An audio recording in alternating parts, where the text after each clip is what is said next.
ng pagsunod natin. Pagsunod in a sense, inuunawa natin paano ba natin susundin, ano nga ba yung kailangan natin sundin, at sino ba yung sinusunod natin.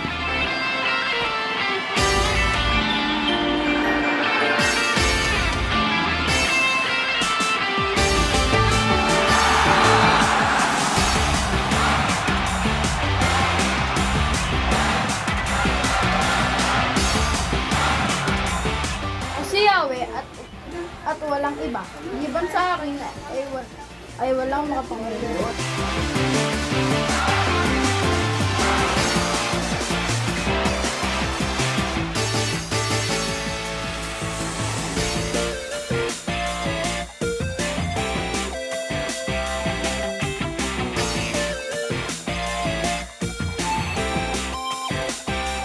Yung pagdadasal sa rebulto, meaning walang kapuluhan pala yung mga bagong ngayon. Kasi bakit? Meron lang isang entity na tunay na buhay na tangi lang natin dapat lalapitan. Pasimula, siya ang verbo at ang verbo ay sumasakay Yahweh at ang verbo ay si Yahweh. Pabago na pabago, tapos yung iba yung translation, alam niyo na may ibig sabihin translation. Yung kapag chocolate, pag dito, chocolate.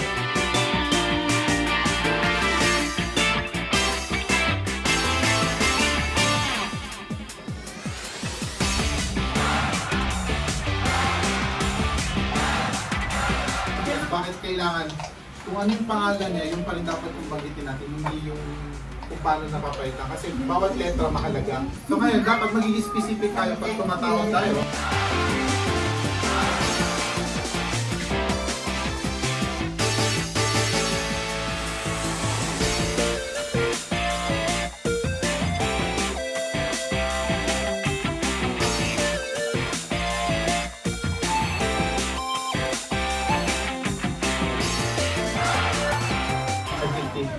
Yung kinangkilanlan ng pangalan kung saan ka nakilala.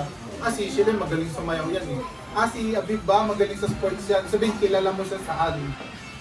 Ano yung salitang ikinabit nila sa pangalang Yahweh kung bakit siya naging Yahoshua? At ano ang kahulugan ng salitang ikinabit nila?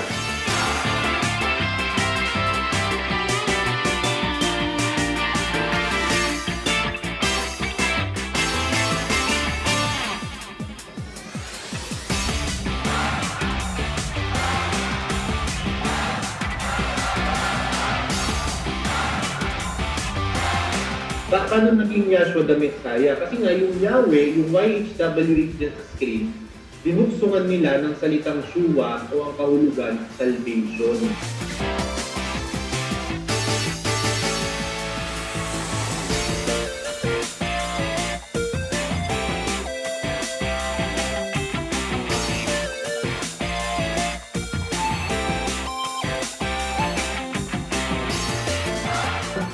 Ang mabigat, kulang yung alphabet ng Greek. Wala silang kaparehas na alphabet na katunog ng alphabet ng Hebrew.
Ako si Yahweh at walang iba.